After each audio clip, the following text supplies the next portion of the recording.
తెలంగాణలో కొత్త ప్రభుత్వం కొలువు తీరిన తర్వాత గత ప్రభుత్వ అక్రమాలు ఒక్కొక్కటిగా బయటకు వస్తున్నాయి.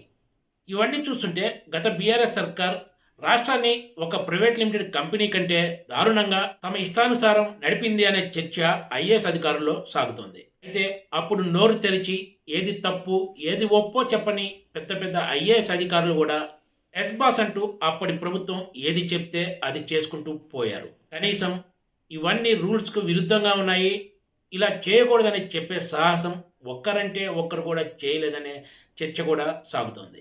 గత ప్రభుత్వం టీఆర్ఎస్ అధినేత కేసీఆర్ ఎంతో గొప్పగా చెప్పుకున్న కాళేశ్వరం ప్రాజెక్టుకు సంబంధించి ఇప్పుడు ఒక్కొక్కటిగా వెలుగులోకి వస్తున్న అంశాలు మాత్రం అధికారులనే కాదు రాష్ట్ర ప్రజలను కూడా నిశ్చేష్టులను చేసేలాగా ఉన్నాయని చెప్పొచ్చు.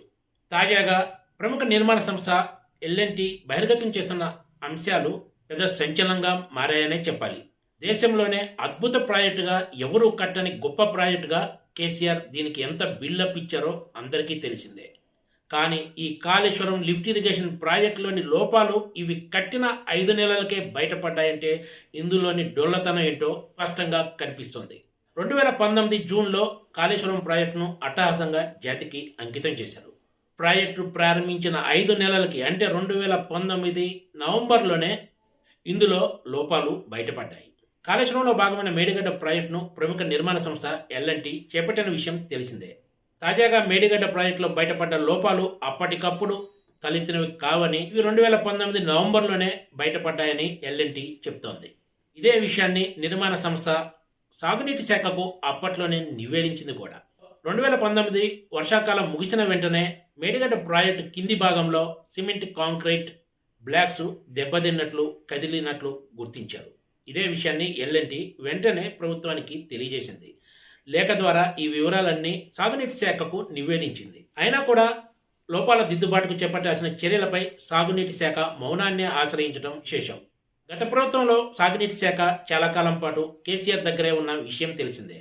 మేడిగడ్డలోనే కాకుండా అన్నారం, సుందిల్లా బ్యారేజీలో కూడా ఇవే తరహా సమస్యలు వెంటనే ఎదురయ్యాయి కూడా. ప్రాజెక్టు భద్రత దృష్ట్యా తలెత్తిన డ్యామేజీని వెంటనే అధ్యయనం చేసి దిద్దుబాటు చర్యలు చేపట్టాల్సిందిగా నిర్మాణ సంస్థ ఎల్ఎన్టీ కోరినా కూడా ప్రభుత్వం స్పందించలేదు.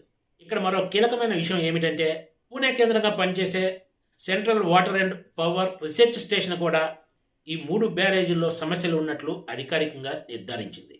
అయినా సరే గత ప్రభుత్వం వీటి విషయంలో ఎలాంటి చర్యలు చేపట్టకపోవడం అన్నది ఇప్పుడు చర్చనీయాంశంగా మారింది. అధిక వడ్డీకి వేల కోట్ల రూపాయలు ఆర్థిక సమస్యల నుంచి రుణాలు తీసుకొచ్చి కట్టిన కాళేశ్వరం ప్రాజెక్టు విషయంలో గత కేసీఆర్ సర్కార్ ఎంత నిర్లక్ష్యంగా వ్యవహరించిందో చెప్పడానికి ఇవే ఉదాహరణలని చెప్పక తప్పదు. చాలా మంది నిపుణులు కాళేశ్వరం తెలంగాణ రాష్ట్రానికి ఓ పెద్ద గుదిబండగా మారబోతుందని మొదటి నుంచి హెచ్చరిస్తూనే వచ్చారు. అయినా సరే అప్పటి కేసీఆర్ సర్కార్ ఈ విమర్శలన్నింటినీ కొట్టిపారేస్తూ నిపుణులతో పాటు ప్రతి ఒక్కరిని మీకేం తెలుసంటూ ఎదురుదాడికి దిగిన విషయం తెలిసిందే. కానీ అసలు విషయాలు ఏంటో ఇప్పుడిప్పుడే అన్నీ బయటకు వస్తున్నాయి. కాళేశ్వరం సంగతి ఇలా ఉంటే తాజాగా ఐటీ శాఖకు సంబంధించి కూడా పలు అంశాలు బహిర్గతమయ్యాయి. ఐటీ పరిశ్రమల శాఖలో ఎప్పటి నుంచో పాతుకుపోయిన ప్రభుత్వ ముఖ్య కార్యదర్శి జయేష్ రంజన్ వ్యవహారం కూడా తాజాగా ఒకటి వెలుగులోకి వచ్చింది.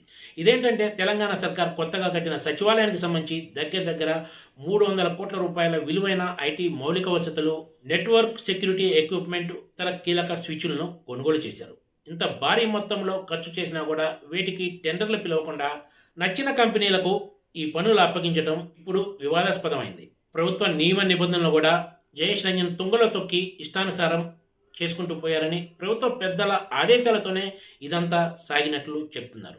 రేవంత్ రెడ్డి సర్కార్ గనక గత 10 ఏళ్ల బీఆర్ఎస్ పాలనపై ఫోరెన్సిక్ ఆడిట్కు ఆదేశిస్తే గతంలో సాగిన అక్రమాలన్నీ తేలటానికి ఎంత సమయం పడుతుందో కూడా తేలదంటూ ఒక సీనియర్ ఐఏఎస్ అధికారి వ్యాఖ్యానించారు. మరి రాబోయే రోజుల్లో గత ప్రభుత్వపు వ్యవహారాలు ఇంకెన్ని వెలుగులోకి వస్తాయో వేచి చూడాల్సిందే. Please subscribe TGTV.